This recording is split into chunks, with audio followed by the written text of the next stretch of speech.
Hey there, Internet people. Welcome back to Green Wing Gaming, or welcome if you're new.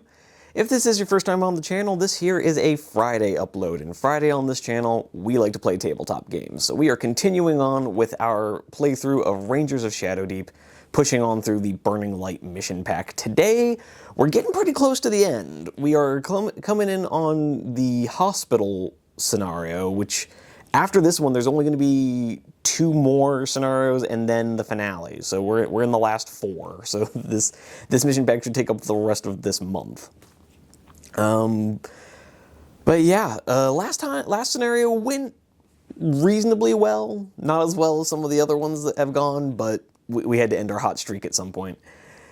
A couple of our characters, well, actually only one character was actually taken out of action. Well, no, that's not true. 2. Damien got taken out of action, and so did Thaddeus the Crow yet again. He's having a real rough go of it in this monastery. But other than that, no one else really got taken out of action, although our conjurer Archibald got pretty badly banged up, so did his doggo friend. But other than that, we're doing all right. And so we have pressed on to kind of the only scenarios we have left. I had to go to the hospital scenario because the other 2 scenarios that are left before the finale are locked behind that one. They're like the optional branch-offs from the hospital. So hospital was the only choice left to us, so we're going to be getting through that. It's I've already set up the table for it. It's looking like it's going to be an interesting one. There's some pretty unique special rules for this one, so I'm looking forward to it. I hope you guys are too. But before we get too deep into playing, I would just like to remind you guys that the channel is still pretty young, and I am hoping to grow it some more, so if you could do me a huge solid by hitting the like button, maybe consider subscribing if more of this stuff is your jam. But other than that, not even for engagement reasons, I just really want to see you guys down in the comments section. I really like hearing from you guys. You guys have been, if for no other reason, have been really helping me understand this game a lot better. There were a bunch of rules that I've been getting wrong. And so, for example, in just the last video, one of you guys pointed out that I've been handling companion progression points completely wrong. I've been handling it that they get 1 progression point if they survive the scenario, 0 if they're removed. Turns out no, they get 2 if they survive, and 1 just for showing up. So it literally, for some of these guys, it doubled their experience points or their progression points. So basically, all of the companions have jumped up to the 20+ range. So they not only do they all have an extra wound, most of them gained a +1 to their fight stat, except for Bryn, who actually gained a +1 to his shoot stat instead. Because at the 20 progression point level, you can choose a +1 fight or a +1 shoot. But anyways, the comment section really has helped me improve at playing this game. I hope you guys have been enjoying watching it, because I've been enjoying making these videos for you. But with all of this prelude stuff out of the way, we're gonna get into the hospital scenario of Burning Light, so let's just get into it. Alright, so we're gonna start off with the usual lore blurb for Scenario F, the hospital. At one time, the hospital of the convent of St. Emilia was famous throughout Larenthia, and even Alador for its success in ministering to the sick and wounded. Now its stones are cracked, its doors broken. As you step inside, you are immediately confronted with a nightmare of gigantic webs that stretch from one side of the room to the other. There are numerous beds, most of them covered in giant web cocoons. You will have to hack your way through the sticky mess, and as you are fully aware, where there are webs, there are spiders. So unfortunately, this hospital has turned into a giant spider's nest, which that's some nightmare fuel for me. But the special rules for this scenario dictate that the entire map is treated as being rough terrain, so everyone is going to have their movement cut in half except for Thaddeus, who can fly. And unfortunately, the spiders are completely unaffected. They get their full movement. Furthermore, the scenario also dictates that everyone gains a -1 to their fight stat, except for the spiders, who again are accustomed to fighting in webby terrain. But taking a turn away from the map, we get the actual table. Excuse me, these dice are not meant to still be on here. My apologies, viewers.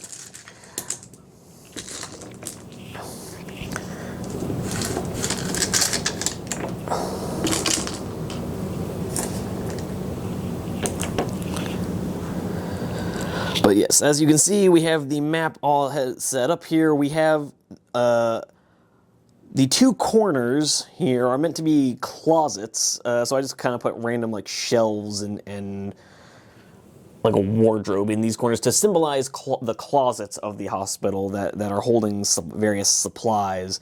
Those are going to be points of interest, and then these 4 beds on this side and these 2 beds on this side are going to be our other 6 points of interest. So we have a total of 8 points of interest, which is kind of a lot for one scenario. I'm not sure if we've ever had that many before, but anywho, we also are starting off with a pair of giant spiders in the room, which is not so bad. It's not a very crowded board.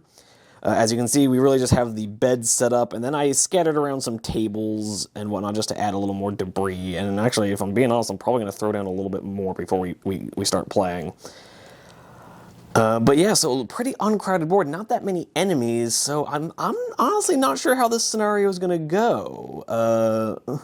On the one hand, we are at a bit of a disadvantage, but at the same time, having just remembered all of those extra progression points, while we might be at a -1 to our fight, pretty much everyone gained a +1 to their fight stats when I adjusted for the correct number of progression points. So yeah, this one's got me a little scratching my head a little on what to expect.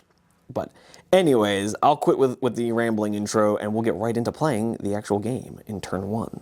Alright, going into the first turn of this game, guys, just going to take another quick sweep of the board, where we have a little bit more scatter terrain placed around. The table was looking a little barren a second ago, so we wanted to fill it up a little bit.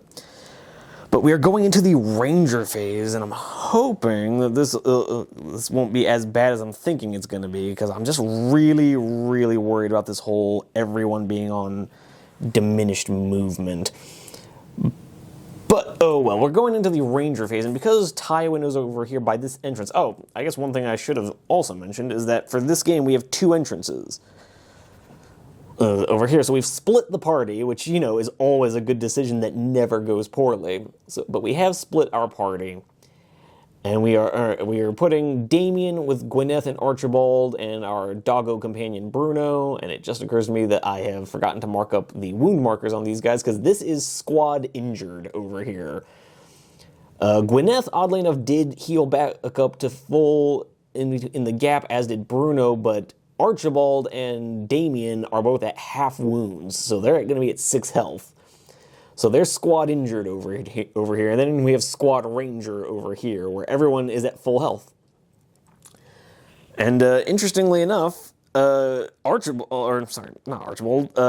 the Crow, because he's actually substantially above 10 progression points, he has a 2nd wound, guys, so he doesn't immediately die just from taking any amount of damage. And because correcting for the progression points, he actually got above 20, so he's a fight +1 crow with an extra wound. So if you thought Thaddeus was deadly before, just you wait now. But with all that being said, we are going to get into the actual Ranger phase, I promise. And so we're going to start off with Tywin group activating, and we're going to group activate with Bryn, our tracker, and Thaddeus, our crow. And we're going to start off with Tywin. Now, again, because this is rough terrain, he's actually going to only have a movement of about 5 inches, even with a double move. So his double move is only going to get him to about here. Thaddeus is going to come up doing the same. Thaddeus, because he flies, would be able to move much farther, but I desperately don't want him going off on his own. And as for Bryn, we're just going to have him dial up a shot over at this giant spider in the corner. For those of you who are maybe new and have for some reason decided to pick the 16th episode in the series to jump in on, I'm actually hugely phobic of spiders, so I just use these Termagant or Hormagant minis from 40k as a stand-in for giant spiders. But yes, so Bryn, with his newly acquired shoot of +3, is going to be dialing up a shot against this spider with its fight of +0. So let's see how this goes. Okay, it's actually not gone terribly. So Bryn has rolled himself an 11. The spider has rolled a 9, but Bryn's 11 becomes a 14. And then a +2 damage from his crossbow. I mean, again, for those of you who are new, clearly this guy is armed with a musket. The muskets aren't a thing in this game, so we're just using the stats for a crossbow. Let's see, and spiders have armor 11 and 10 health, so the spider's going to take 6 damage and be down to 4 wounds. Not bad for Bryn. So dialing up his first shot, he has actually managed to do quite well. Now, there is one particular commenter who in all of these has been singing Bryn's praises as like the MVP of the party. I'm not sure he's been watching the same campaign that I've been watching, because he's definitely had some issues, but he's off to a pretty good start. And then his second action is just going to be to reload that musket, frantically going, oh god, oh spiders, oh god, oh spider, not more spiders. But that does bring us to the end of the ranger phase. That went pretty quickly. And now it is time for the creature phase. And these guys have a 6-inch movement, so a 9-inch double move is going to get our spider to here. Not quite making it into combat. And then we must travel far to the other end of this game mat. Which, by the way, came from Table War. If you guys are wondering where I get my game mats from, I buy pretty much exclusively from Table War, because they do really great jobs. And this one is actually double-sided, so you kind of get a 2-for-1 deal there. But anyways, moving swiftly on, this giant spider is just going to do much the same, moving directly towards Squad Injured, which I still haven't marked up with their wound markers. And his 9-inch move is going to get him to about there. A little bit farther like that. Cool. And so from there, it's on to our companion phase, where we are just going to have our healer here, who I've named Eliza. She is just going to make like a 4.5-inch move to about there. Yeah. I'm not going to lie to you guys, she's probably not going to do much this game. But as for everyone else, I'm actually not real sure what to do with these guys. Gwyneth is going to just bum rush forward for like a total of a 5-inch move, or no, yeah, like a 5-inch move. So she's going to end up like so. And then Damien is actually going to only have a 4.5-inch move, ending up like so. Archibald, much like Damien, just going to move forward. Bruno, ditto. Everybody's double moving. Actually, no, we're not going to double move with Archie. We're going to move him back 1.5 inches. Do I want to do that? No. Instead, we're going to have Gwyneth back up a little bit more in line with these guys. She's actually going to have to be more like that, having only taken a 3.5-inch move. And she's going to, after having moved, she's going to chuck her throwing knife at this spider. I was thinking about having Archibald blast off a spell, but it just feels too early in the scenario for that. So Gwyneth is a shoot of +1 and is going to have but she has moved, which is going to get the spider up to fight +1. So we are effectively dice even here. And Gwyneth rolls a 3 as usual. Her throwing knife does a whole lot of nothing. So yeah, her throwing knife just gets caught in an errant web and just hangs there as she groans and says, "Why does that never work?" But with that being said, we have come to the end of the companion phase. This turned blowing pretty quick. And then we come over to the deck of many things, deck of scary things. And we've drawn the red 2. So what does the red 2 mean for us, dear viewers? Red 2. Place 1 giant spider on top of points of interest G and H. So on the beds immediately between us. So there are going to be some giant spiders popping up right there. And it occurs to me I probably should have had some of my guys make moves on those beds. But oh well. So with all that being said, that does bring us to the end of the turn. I'm going to place those new enemies in just a second, and I'll see you guys at the start of the next turn. All right, guys, moving into turn 2 here. Things looking a little sketchy as the number of baddies have doubled on the table, but we're going to go ahead into the Ranger phase with Tywin group activating with Eliza and Thaddeus. Eliza is actually just going to move over here to kind of group up with Bryn, hopefully stop him from getting jumped on too hard. But Tywin here is just going to pop his movement to get up like so, which at that point the spider is just going to snap into him because that's what the rules say have to happen. And then Thaddeus is going to use his first action to pop up next to Mr. Spider-Boy. And from there, Tywin's second action is just going to be to fight. Now, because of the scenario, he's normally a fight +5. Goes down to fight +4 because of the rules of the scenario. But it gets a gang up bonus from Thaddeus. So he's back up to his fight +5, and spiders only have a fight of +0. So hopefully Tywin can still make this work. That's a little... sorry, the spider's dice got a little cocked there. Ooh, Spider has rolled reasonably well with a 16, but Tywin rolled himself a 19. So with his +5, yeah, that's going to be more than enough to delete this spider. So Tywin has been, is slowly but surely trudging his way through these web-encrusted floors.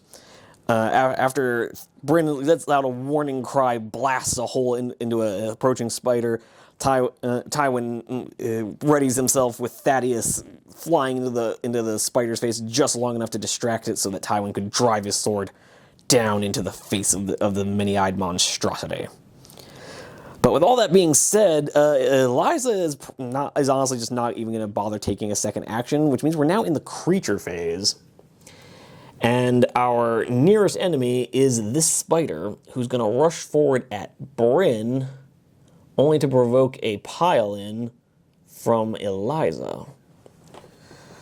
So Eliza is now in the fight with Bryn. Now again, rules as written. This spider should now attack Eliza because she has fewer hit points. But it feels weird to me to have an enemy charge one character, then fight a different one. That just feels really weird to me. So it's going to be the fight +0 of the spider against what, with the gang up bonus, is going to be a fight +2 from Bryn. So let's see if Bryn can fend off the spider that is bum rushing him. Oh, okay. He's actually rolled pretty hot for, wow, this is unusual.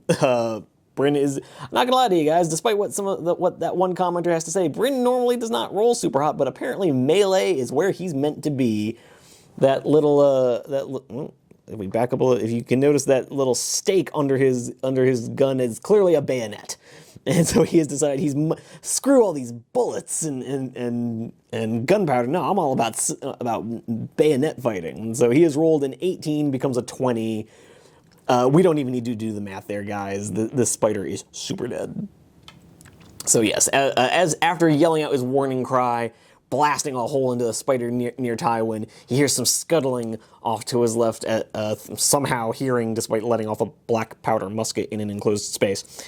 And turns just in time as Eliza comes running back towards him with a look of warning on her face. He turns just in time to drive the stake mounted under his musket into the face of another spider.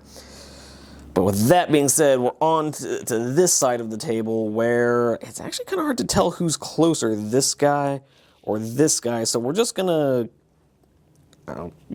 it doesn't really matter which one we go with first. So we're just going to go with this spider over here, who's going to rush forward into Lady Gwyneth. And the goodest boy, Bruno, is going to pop back in to help give her a gang up bonus. Because Lady Gwyneth is a fight... having reached level 20, or progression points 20, she is actually a fight +2 now. So she is going to be back up to her total of fight +2 thanks to Bruno giving the gang up bonus. And I think the gang up bonus is going to be pretty clutch in this scenario, guys, because that -1 fight from the web is really freaking me out. But the spiders continue to roll low, but Gwyneth may have won her roll off with a 3, but that just becomes a 5 total, so that's not going to be enough to do any damage, but is going to be enough to force the spider back. And he used both his actions, so he cannot pile back in. And then over here, just making sure the spider is even within 6 inches, he is just within 6 inches of our man Damien, who has freshly arrived at a fight +4 with all of his progression points corrections. And what the hell, we'll just have Archibald pile in to help him out. So again, Archibald, or Damien normally fight +4 because of his level up. -1 for the scenario, +1 for the gang up bonus. Back to a fight +4 against a fight +0 for the spider. So I am really glad that you commenters pointed out that I was getting the progression points wrong, because yeah, that's making a huge difference here. It's making my companions a lot more formidable, and I was really wondering about that. But wow, my companions just don't seem to be getting any better despite how many scenarios I've brought them on. That just seemed really weird. So I owe you guys a huge thank you for that. Oh, so the extra +1 didn't really matter so much, but Damien has rolled himself a 13 with a +4, becomes a 17, becomes 6 points of damage, which is going to take our spider down to 4 wounds. Yeah, because they are armor 11. And we're just going to go ahead and force the spider back, because why not? But yeah, so that gets us through the creature phase, onto the companion phase, where we're just going to go ahead and resolve things over here. Gwyneth has used up her throwing knife. So yeah, I guess we're just going to have her go back into the fight. Her and Bruno jumping in on this guy. So I guess we would first have Bruno go in and then burn an action to just kind of stand there, and then Gwyneth will move in and also attempt to finish this guy off. So she's going to be back to her fight +2 against the spider's fight +0. Oh no! So the spider has won that roll off with a 12. Against her armor of just 11, so she's going to take a point of damage, going down to 10. And let me just find myself a D10. So yes, she's going to go down to 10 wounds. So, oh dear, that is not great. So over here, we're going to have... I really, again, just really don't want to use up my spell slot just yet. It doesn't seem worth it. So we're going to have Archibald move in. He's just going to move in the long way, trying to get a little extra movement. Damien will also kind of pile around, looking to get some extra movement out of this. And then Archibald's going to burn his second action. Damien's going to fight. Again, fight +4 to fight +0. And Damien rolls himself an 18 to the natural 1 of the spider. Now, again, natural 1s don't really mean anything other than... you roll really low and die. So yes, that is going to be a splatted spider, clearing up the board ever so slightly, making me feel a little bit better about my life decisions. But yeah, with that being said, we have reached the end of the companion phase. These turns going by reasonably quickly. But we come over now to the deck of scary things, which... not really loving this. Oh, the Ace of Spades. Oh dear. We have come to a Shadowdeep card.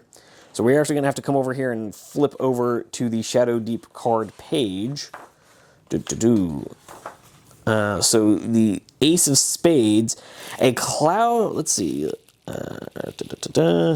A cloud of stinging, biting insects descends on the heroes. Each hero must make a health roll, target 14, or suffer from disease. Oh dear. Target number 14. All right, so I mean, that's actually not super high, because that means Tywin just auto passes because he's got an 18 health.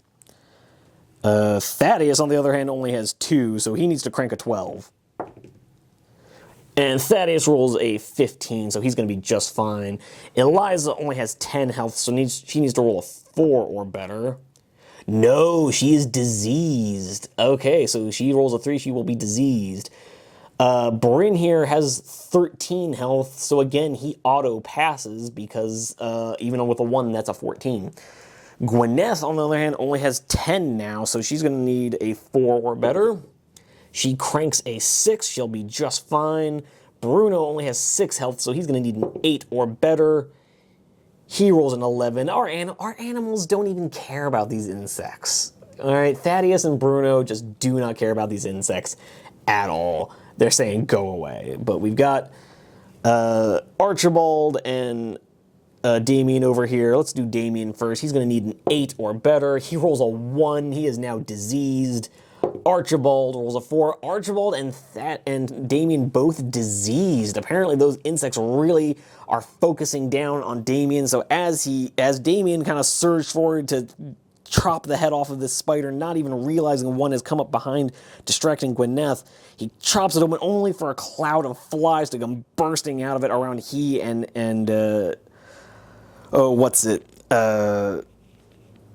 Archibald. The two of them getting bit and covered by these horrible insects. Oh, we can only wonder what horrible effects this will have on them in the future. But, with all that being said, we have now reached the end of turn 2, and I will see you guys at the start of the next one. Alright, going into turn 3, guys, had to peruse the rulebook to see what diseased means. It's not as bad as I thought. So it just means that Eliza, Damien, and Archibald will be starting at -3 health at the start of the next scenario. So that shouldn't be too bad. It does mean that they're, with the 2 points of healing they'll get between scenarios, they're actually going to be at -1 health from where they start right now. So that's going to be a little weird of an interaction, but whatever. Moving swiftly onwards. We're going into the Ranger phase, where we're just going to have Tywin. He doesn't really have anything else to do, so he's just going to move. Let's see, his 7 becomes a 3.5, and then 3.5 halved is 1 point. So yeah, we're just gonna round it to 5-inch movement. He's gonna move up like so, with Thaddeus the Crow keeping him company. That is our Ranger phase. Creature phase, we literally pretty much just have this one spider swinging on, I guess, Bruno at this point, because he's... Well, no, they actually have the same amount of health at this point, so he'll just keep swinging on Gwyneth, because she swung on him. So it's going to be her fight +2 with the gang up bonus to its fight +0. And Gwyneth is determined to keep losing a fight to a spider. So Gwyneth, the spider has rolled... I can't really make that out on with that angle. Ooh. But the spider has rolled an 18. She has an armor of 11. So she's going to take 7 hit points of damage, and she's going to go down to 3 wounds. So that's not great for her. Oh dear. But that brings us to the end of the creature phase, so let's just go into the companion phase. We're going to have our doggo here, who is who is just going to be fight +0 against fight +0 with the gang up bonus. And is going to try to kill this spider. No, it instead takes 9 points of damage and is down to 1 wound. So our doggo is down to 1 wound. Gwyneth is going to try and fight the... Or actually, hold on. Let me check this one. No, the doggo is dead. We have to roll for him to see if he's permadead. No, the doggo has rolled a 16 and is just going to be out of action. So, okay, so yeah, doggo removed from play. I thought he had more hit points. I thought he had 10 hit points. No, he only has like 8. So, that's unfortunate. Gwyneth now on her own. She's also going to take a chance trying to kill this spider that apparently this is like the queen spider. This is the spider who came to play. So she's now only going to be a fight +1 against fight +0. Rolls a natural 1, but the spider rolls a 5, so at least she doesn't take any damage. Jesus. Okay, Gwyneth clearly did not come to play. I do not understand what is happening to her. Yeah, this is not looking great, guys. But what we are going to do is we're going to have Bryn move his 3.5 inches for his first action. His second action is going to be to activate that point of interest, which if we turn to the scenario... is H. So what is point of interest H? Okay, let's see. A giant web cocoon has completely enveloped the bed. Make a strength roll, target number 8, to get inside it. You may attempt this roll as many times as you wish. If successful, see note 251. Alright, so I believe Bryn does not have any training in strength, so he's just going to need to crank an 8. And he does with a 17, so that is a success. Let's go see note 251. What have we found in the hospital? The cocoon itself is empty, but under the bed you find a long wooden box. Opening the box, you discover a bow and a quiver full of arrows. These may be given to any hero that can use a bow and has the item spaces available. Make an armory roll, target number 8. If successful, see note 107. So we need to crank another 8, because Bryn, oddly enough, does not have any armory. But he's on a hot streak, so he's rolled a 15. So we go over to note 107. 2 of the arrows in the quiver are magic arrows that cause +2 damage when they hit, gain 5 XP. So we've gained 5 XP. But I gotta be honest with you guys, we're not gonna use the bow because we don't have anyone currently in the party who has a bow. We're just gonna, the bow and quiver are just gonna be taking up slots, so we're just gonna leave them, honestly. We have no one that can use them. Like, we do have the auxiliary Orla from the Blood Moon expansion who's an archer, but I just don't think it's worth taking up 2 of Bryn's inventory slots just to maybe give her 2 kind of good shots later. So that bow and arrow are just going to stay where they are. We won't be using them. But yeah, other than that, Eliza is just going to make a 4.5-inch movement up this way because I have a feeling she's going to need to come help squad injured.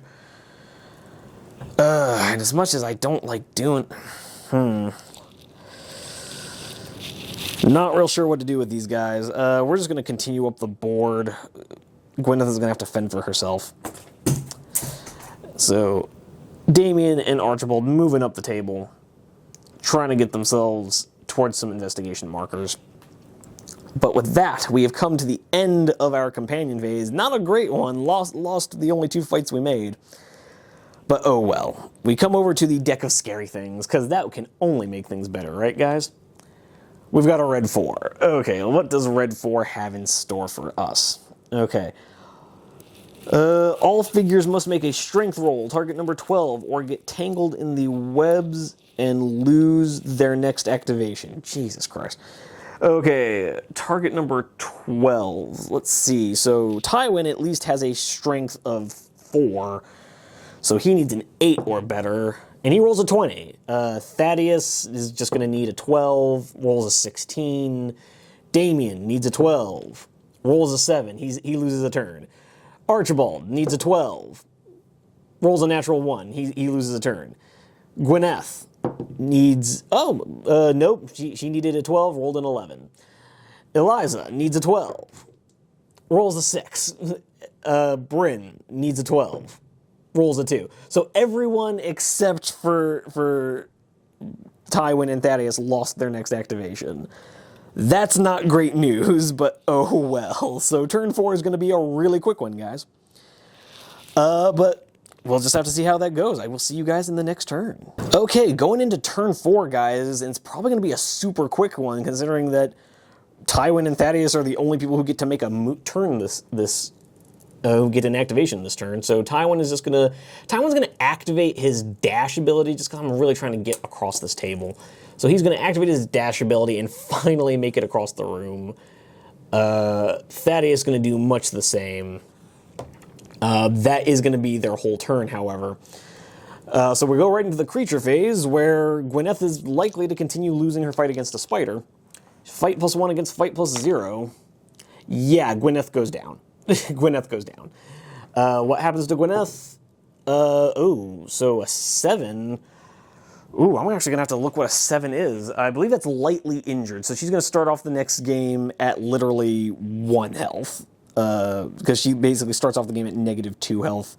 So she'll go up to 5, back down to 3. So yeah, she'll start the game at 3 health. But Gwyneth is our second casualty of the game, guys. This is not going great.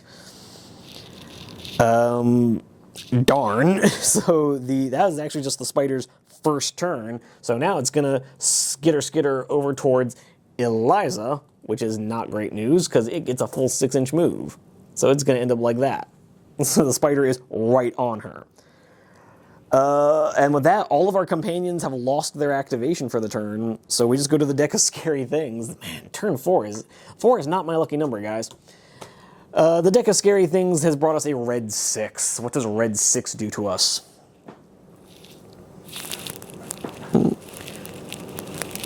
Focus, camera. Come on. Sorry guys, the camera is refusing to focus, so a large section of web running across the ceiling collapses and thousands of tiny spiders rain down on the heroes. Seriously, nightmare fuel, guys. Make a +0 attack against every hero. The attack does -2 damage, but is poisonous. So, yeah, +0 attack against all of our heroes. Fun stuff. So, Tywin, with your fight of +4 for the purposes of this. So Tywin does succeed. Thaddeus, fight +0 against fight +0. You roll a 9 to the attack's 8, so Thaddeus is going to be okay. Bryn, you're a fight +1 effectively. But you roll a natural 1. You take no damage, but are now poisoned and only get one action per turn. Eliza, your fight of -1 against fight 0. You lose that, oh dear. You take 2 points of damage, so Eliza takes 2 points of damage and is also poisoned. Guys, this is turning on me real quick. She is down to 8 hit points and poisoned. This ain't going well. Damien, your fight of effectively +3, because you don't get the gang up bonus against this. You roll a natural 20 and are just fine.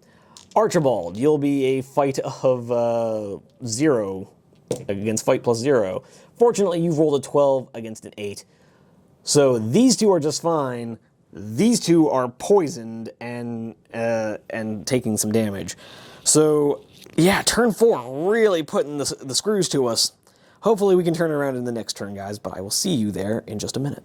Okay, guys, coming into turn 5, and we're going to make a quick sweep of the board where over here, our ranger and his pet crow are kind of doing the best of everyone, kind of living their best life.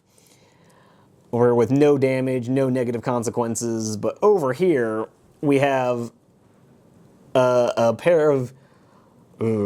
they're not diseased, but they are poisoned. So a pair of poisoned companions about to get jumped on by a spider.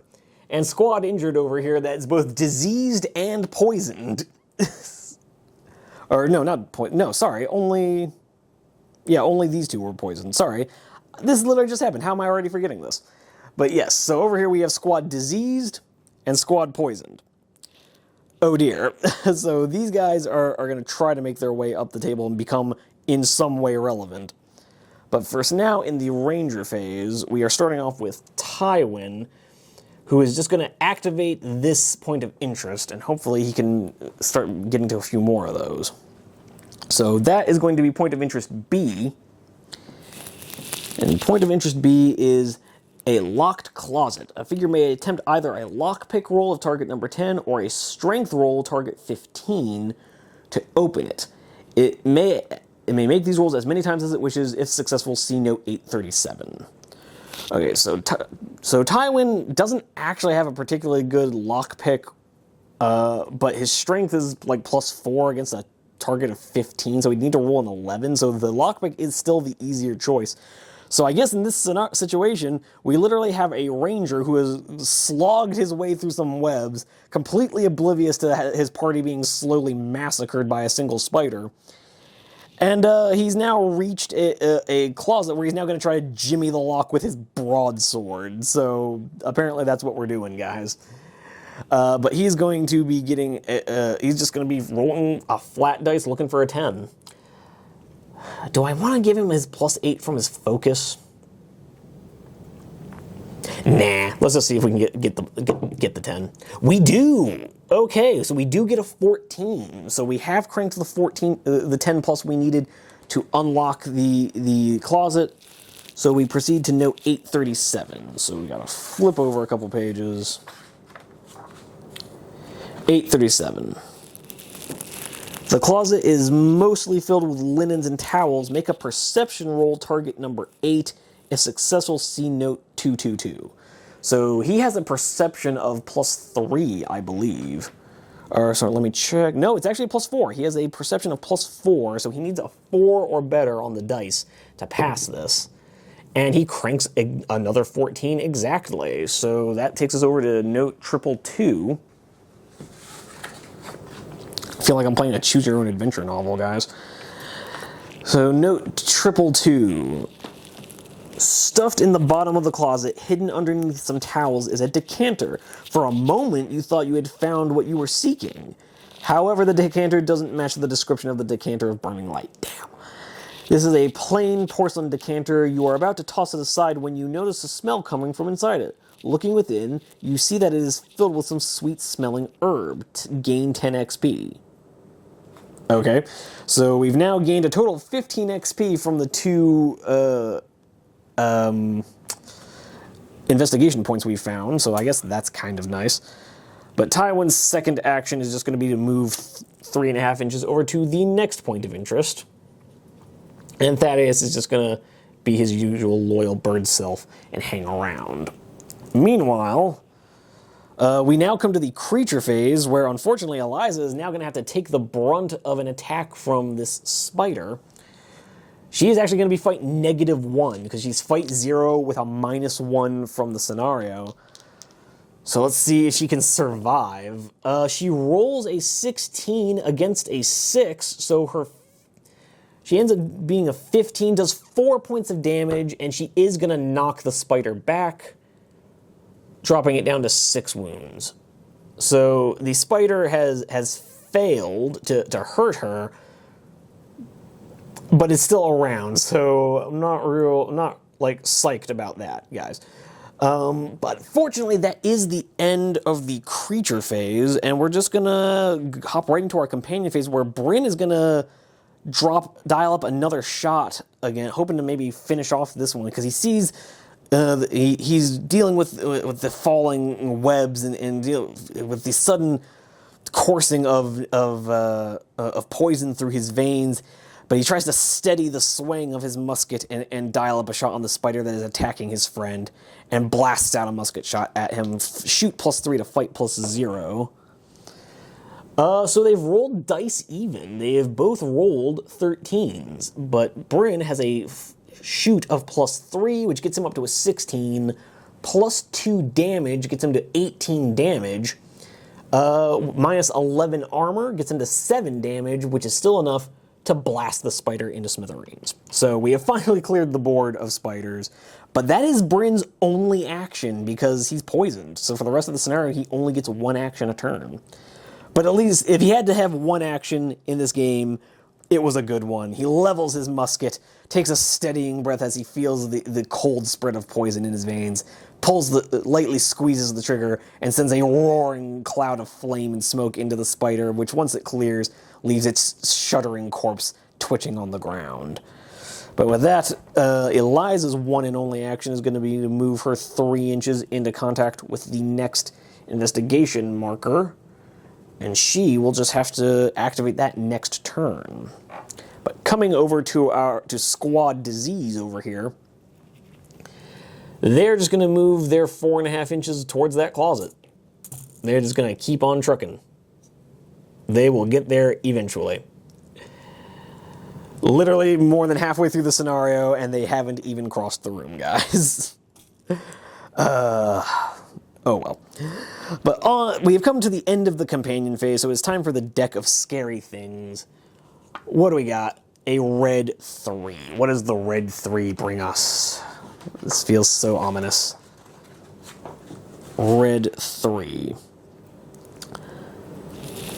Place 1 giant spider on top of points of interest D and F. We literally just got rid of these jackasses. Okay. So D and F are along the far wall. So D is right here, and F is right next to Tywin. That's not great news. But yeah, so we've placed our new enemies. Things are taking a bit of a turn that I didn't really want, but oh well. But hopefully we can try to claw this into something good, and I will see you guys at the start of the next turn. Alright, going into turn 6, coming up on 3/4 of the way through this scenario. As much as I hate to do it, well, I'm actually not going to bother attacking this spider. Tywin is just going to activate his the investigation marker that he's next to. So let's see what that does for us, because we need to start discovering more of these. So that's point F. And once again, we have a giant web cocoon has completely enveloped the bed. Make a strength roll, target number 8, to get inside. You may attempt this as many times as you wish. If successful, see note 355. So Tywin is going to make a strength roll. Needs a 4, because he has a strength of 4. And he rolls himself a 12. So he's going to get himself into that cocoon. He's just either unaware or ignoring the giant spider slowly creeping down the wall towards him. And again, guys, this scenario is nightmare fuel for me, but whatever, moving swiftly onwards. Well, let's go look at note 355. Well, actually, hold on, let's actually make sure that that's the right number. Hospital, note 407. Sorry, I read that wrong. Note 407. So we need to go look at note 407. You rip open the cocoon, but only find skeletal remains inside. Fun stuff. So glad that we took the time to do that. And actually, we're just going to go ahead and have Tywin. He's group activating with Thaddeus, so Thaddeus' first action is going to be to move to the next bed. And Tywin is gonna move. Thaddeus is gonna move a little bit back, and Tywin's gonna join him, moving his 3.5 inches that way. But with that being said, we are done with the Ranger phase. It is now time for the Creature phase, where first we're gonna have this spider activate, skitter his 6 inches after Tywin. Thaddeus is gonna pile in. And then the attack sequence is going to proceed as normal. So Tywin is going to be back up to his fight of +5. So Tywin has crossed the board, mostly oblivious to what's happening to his party, just kind of containing his dread at being surrounded by all the spideriness. He's managed to jimmy open a lock, found some kind of special herb potion. Then, feeling a bit disheartened with that, chucks it on the ground, stuffs it in his pack, but walks over to the next bed, manages to chop open a cocoon, finding a whole lot of nothing of any importance in there, trudges his way onwards, only to finally pick up on the skittering coming from behind him, whipping around quickly to address the approaching foe. With his fight +5, oh dear, no, that's gonna be a no, Chief. So he has lost that fight. Do I want to just accept that? He's rolled a natural 1. The spider has rolled an 11, which won't be enough to do any damage because he has an armor of 12. Do I want to use his Hand of Fate reroll? Yeah, I kind of do, because I need him to. I need him to not be tied up. So we're going to use the once per game Hand of Fate reroll. Oh, and it was worth it. A 17 becomes a plus the +5 becomes a 22, becomes 27 points of damage with the crit bonus.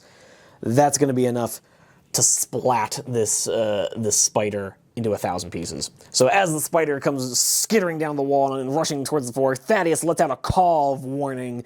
And Tywin whips around just in time to block its impending fangs on his shield, driving his sword up through the belly of the spider and ripping it out through the front of its face. And watching its twitching legs collapse to the floor as the life leaves it. Wow, I really wish we weren't playing this scenario, because this is literally my nightmare, guys. This is my absolute nightmare. But anyways, we're gonna have to measure to see which is closer to this other spider, because it's kind of even between Damien and Tywin. So it is about 9 inches from Damien and 9 inches from Tywin. So we're just going to randomize it. So we're just going to roll a d20 real quick. So odds it goes for Tywin, evens it goes for Damien. Rolls an 11, so that's odds, it's going to go for Tywin. So the creature is going to double move 9 inches, ending in combat with Tywin. But not enough to actually fight, and Thaddeus will not pile in because it's not really necessary right now. But that gets us through the creature phase. But going over to our companions, Bryn is going to take his one and only action to reload his musket. Again, feeling very sluggish all of a sudden after that web collapsed on him. And Eliza is going to take her only action to activate another investigation marker. So that's going to be, I believe, marker G. Yes, that is investigation marker G. So what that says is a giant web cocoon has completely enveloped the bed. Make a strength roll, target number 8 to get inside. And if we get through it, that'll be note 355. So she's going to need just a flat 8 because she has no points in strength. But she cranks an 18. Look, she is surprisingly nimble. So she takes out, I don't know, like a pair of scissors or something and just nimbly, using all of her medical training from years studying under the nuns of this place, and manages to, with extreme medical precision, cut open the cocoon to see what is inside. And we proceed to note 355. So let's see, note 355, come on. As you tear open the cocoon, thousands of small spiders scuttle out. Make a +2 attack against any hero within 2. The attack does negative damage, but is poisonous. Gain 5 XP. So we're up to 20 XP gained from these points, but she is now going to have to suffer a +2 attack from the cocoon. So this is not going to be great. She's fighting -1, but she rolls an 18. She rolls another 18. Wow. She is suddenly on her toes despite being poisoned, because even with a -1 and even with a +2 to the attack of the little spiders, she manages to just swat them away. Again, medical precision, just cutting the head off of each spider as it comes pouring out of the cocoon. God, I'm really spiders. But oh well. So we've got that investigation marker covered. We've covered 4 of them, so we're about halfway there. And we're gonna have to start splitting up a little bit. So Archibald is just gonna double move, making his 4.5-inch movement to the closet. So he'll be able to investigate that next turn. Damien, on the other hand, is going to proceed to this bed over here, which is 4.5 will just get him there. So he will be able to investigate that next turn. And their wound markers. So we're finally getting to a place where we're kind of going to be able to investigate some stuff. But with all that being said, we have reached the end of the companion phase, so it is time for the deck of scary things. And we draw the red, or the Spades 2. So we're going to have to look at what that does. Spades 2. A pair of Gnoll fighters appear at the center of a randomly determined table edge. The Gnolls follow the standard rules for an evil creature. So randomly a pair of Gnolls show up, because that's just the kind of luck I have. Apparently this entire time there were a pair of Gnolls just kind of standing around and watching, and they've just decided to make themselves known. So the way we're going to do this is that the wall closest to me will be 1 through... Well, we've got some D4s here. So the wall closest to me will be 1, 2, 3, 4. And we've rolled a 2. So the Gnolls will be showing up over there. Which I guess isn't so bad. But yeah, because they are gonna be subject to all the rough terrain and negatives to hit to their fights as we are. So that's not the worst ever. But I will get those guys placed in just a second, and in the meantime, I will see you guys at the start of the next turn. All right, guys, we are in turn 7. We're in the home stretch of getting through this game. Taking another quick check of the board, we have Squad Poisoned over here, with Bryn just kind of hanging out with his musket. Eliza busily chopping the heads off spiders next to that cocoon. We've got Tywin over here locked in combat with a spider, which is not what I wanted to see. But he's going to group activate with Thaddeus, who's just going to come on over around into base contact and then take his first act. And Tywin is going to take his first action in a fight of +5 against the spider's fight of +0. Okay, so Tywin's, even with his roll of a 5 to the spider's roll of a 9, he has won the fight because his 5 goes to a 10. But that doesn't really get him anything. Like, he could force the spider back, but he'll just come back. He'll just charge back at him in the creature phase. So yeah, I guess Thaddeus' second action is going to be to fight. So Thaddeus now has a fight of +1, goes to a +2 for the gang up bonus, but back to a fight +1 for the scenario. Thaddeus is going to have a fight +1, trying to take out the spider. Okay. Wow, that is a really specific situation. Both of them have rolled 19s. If this were Dungeons & Dragons, that double 19 would be a great thing for me, but in here, it's actually okay because, again, I owe a massive thank you to our buddy in the comment section from the previous video who pointed out that I had gotten the progression points wrong because, specifically because Thaddeus has a +1 to his fight from those progression points, he wins the fight because the spider has a +0. So Thaddeus has rolled a 19, gets bumped up to a 20 because of his fight, which triggers the crit bonus, getting it to a 25, which kills this spider.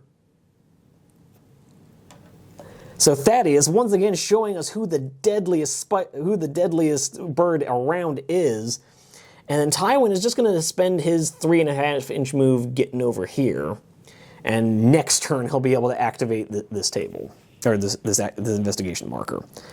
But with that being said, we have come to the end of the ranger phase. The spiders are all dead once again. But we have to come over to our gnolls, who are both gnoll fighters. And they are both going to have to move 4.5 inches towards Archibald. They just kind of have to move like so. And that's all they can do. And then Archibald is going to do a couple things. First, he is going to investigate that closet that he has spent the entire game moving towards. And so he is going to, let's see, that is going to be investigation marker A, I believe. Yes, that is investigation marker A. So, a locked closet. The figure may attempt to either lockpick or strength roll. To open it, it may make these rolls as many times as it wishes. If successful, see note 945. So we're just going to go with a lockpick roll. So Thaddeus rocks up to that closet, suddenly wishing Gwyneth was here, and just kind of starts fiddling with like a little knife he has in his pocket, seeing if he can't get the lock to Jimmy. So he's going to be looking for a 10 or better. And he cranks a 14. Okay, apparently lockpicking is for chumps, guys. Lockpicking is for absolute nerds. We didn't even need Gwyneth. Because Archibald here has just rocked up to this closet, bashed it open with his sword, and thrown it open to investigate his spoils. So we'll be looking at note 945.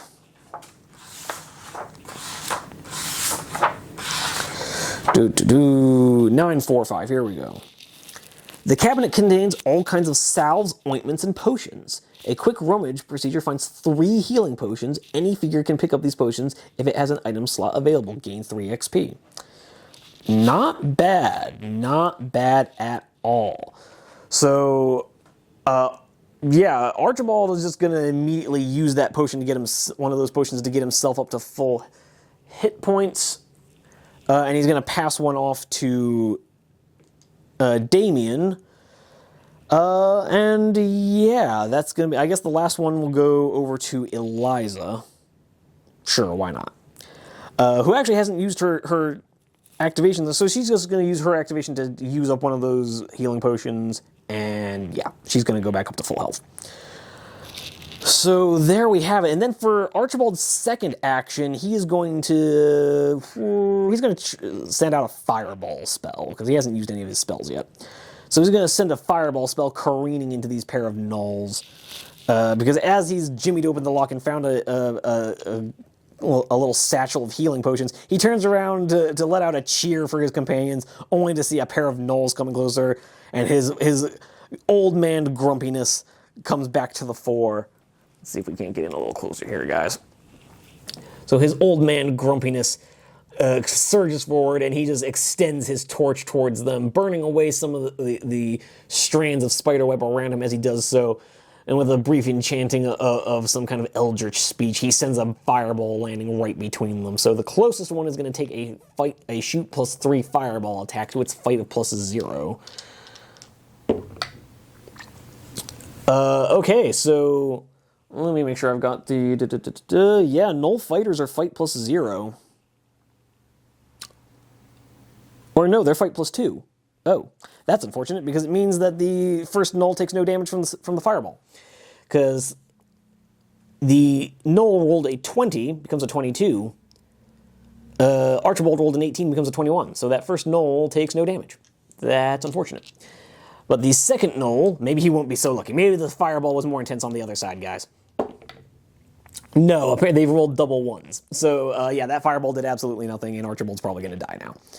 Fun stuff. So, we're going to have Damien here is just going to investigate this marker, and his other action is just going to be to pop a healing potion. I didn't have it cost an action for Archibald, because I figured he's the one who found them. I think that should just kind of automatically happen to him, that he just immediately pops one of those healing potions going up to full. So Damien goes up to full health and activates this investigation marker, but I'm going to have to see which one it is. That is going to be investigation marker C. And as usual, it's a giant web cocoon that is completely enveloped this bed. Make a strength roll, target number 8. But this time we'll get to look at note 718 if we're successful. So Damien actually does have a strength of +2, because that's what I give to my men at arms when I bring them. So he's going to need a 6 or better. But he rolls a 2. God damn it, Damien. So he's just going to have to sit there and do nothing for a turn. Fun stuff. But we have reached the end of the companion phase, and we are just going to pop over here to the deck of scary things, where we've drawn a red 5. What does the red 5 do?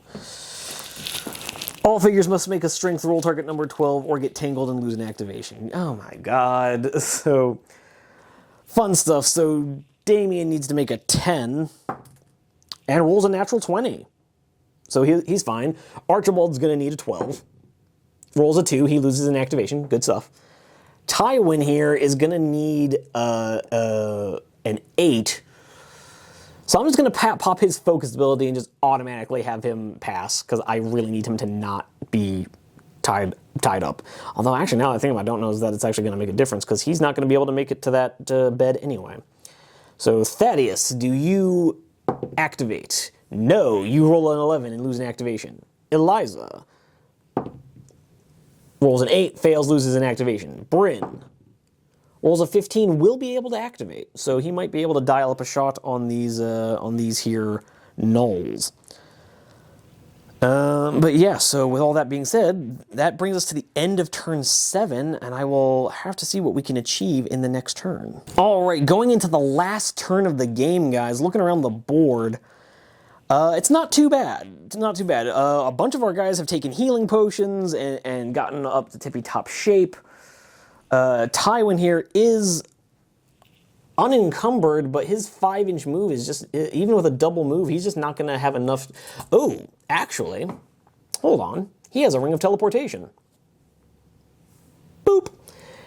He's just going to use his ring of teleportation. Thaddeus is going to come up next to him, and Tywin's second action is going to be to activate that investigation token. Now, it does feel a little weird to use the teleportation token for that, but at the same time, I hate the idea of leaving investigation markers undiscovered. So yeah, that's just going to be what we're doing here. And also, with how many items we're finding, I feel a little weird lugging that ring around, taking up an inventory slot. So we're going to use the investigation marker, and let me see. That's going to be marker D. It's another bed with a cocoon. Make a strength roll, note 675. Okay. So we're going to roll that d20, if I can remember where I put it. Here we go. So he's going to make a strength roll. Needs a total of a 4. Rolls a 12, more than enough. So we look to note 675. Note 675. Inside the cocoon is the desiccated corpse of a young man. Clutched in his hand is a half-finished letter to his wife. She almost certainly died when Larenthia fell, but you decide to take the letter just in case. Oh, that's nice but depressing. Gain 5 XP, so we're up to 28 XP for this scenario. But yeah, that brings us to the end of the Ranger phase. Thaddeus just hanging out next to his Ranger, which honestly has been kind of great. It has literally been the difference between victory and defeat for these two. Literally, Thaddeus would have been removed yet again from play had he not had that +1 from the gang up with Tywin. So the Knoll here is just within 3 of Archie, so he is going to get into base contact with Archibald, and his second action is going to be to fight him, because we're in the creature phase now. So the Knoll is a fight +2 to Archibald's fight +0. Come on, Archie! No, not so much. Archibald does lose that fight, but the Knoll has only rolled a 9, becomes an 11. Archibald has an armor of 11, so he's going to be just fine. The other Knoll is not going to be within, is not even within 4.5 inches, so the other Knoll is going to approach, but not quite get there. And Damien is going to activate, is going to be activating on that investigation marker. He's going to try again because he failed last time, so he needs a 6 or better with his strength of +2. He rolls a 3, but his second activation, he's just going to do it again. He rolls a 17 this time, so it takes his entire activation, both of his actions, but he has finally gotten that investigation marker open. So it's going to be, let's see, for Mark C, we need to look at note 718. Okay, 718. Inside the cocoon, you find a desiccated corpse of what you suspect was an old man. The corpse has a golden medallion around the neck. Gain 2 XP and make an ancient lore roll, target number 8. Okay, ancient lore, target number 8. Come on, Damien. Come on, Damien. Show me an 8 or better. He rolls exactly an 8. He rolls exactly what he needed. Okay, so we've gained another 2 XP. So we're up to 30 XP. But now we have to go to note 309. Again, this scenario in particular is really leaning into the choose your own adventure style, which I'm kind of loving. It's kind of making me feel very nostalgic. So note 309, the gold medallion bears the crest of one of the noble houses of Larenthia. The name on the back of the medal almost certainly belongs to the dead man in front of you. There are probably Larenthian survivors who would desire to know their kinsman's final fate. Gain 5 XP. So we are now up to 35 XP gained just from the investigation markers, and a bunch of items that we've kind of tossed by the wayside. But with all that being said, companion phase will have... Well, let's see if Bryn is even in range to dial up a shot, because he only has a 24-inch range, and no, he is out of range of our enemy, so he's not going to be able to help at all.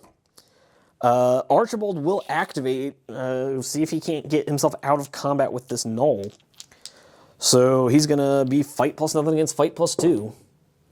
He rolls a 12. Okay, so he rolls a 12. Fight plus... actually, yeah, no, fight +0 because he doesn't have a gang-up bonus.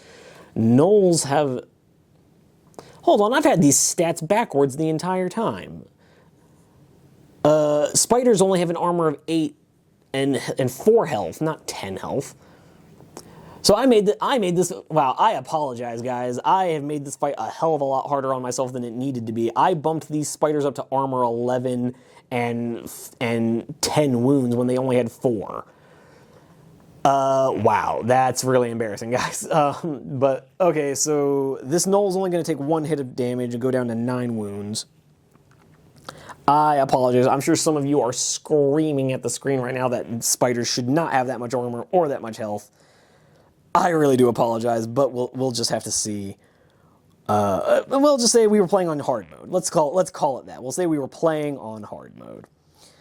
But with that, Archibald is actually going to force the Gnoll back with his victory, because he has, even if he only inflicted 1 hit point, he did win, and he's just going to move 3 inches towards his friends to try and get away from these nasty Gnolls. But yeah, so that is Archibald's activation done, and with that being done, we come to the deck of scary things for our last pull, which is a red ace. So coming over to our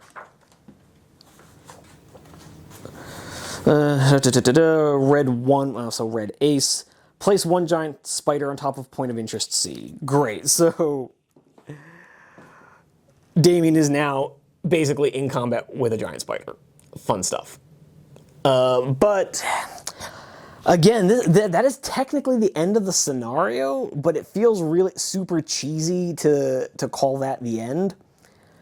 Because there are enemies, but then at the same time, I don't want to be rewarding myself with extra XP for having dealt with these guys. So we are actually just going to call it there, and we're just going to fade to black and assume that these creatures either die or run off. We'll just say that the Gnolls see the mighty Tywin rushing forward with his spider blood-caked sword, and they turn and make a run for it, and that the spider,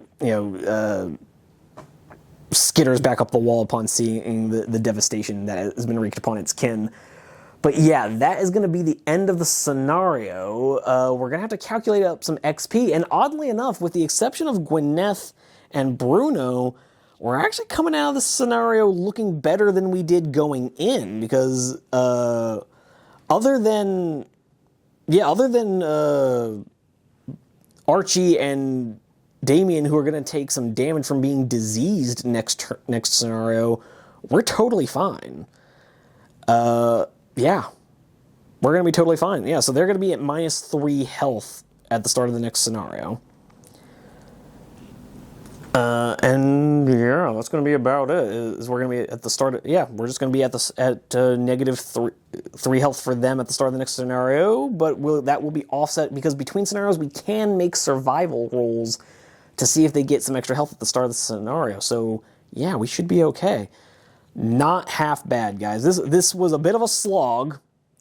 Definitely didn't. I had to pull out a surprising amount of inventory just to do the bare minimum of investigating the markers, but we got through it, guys.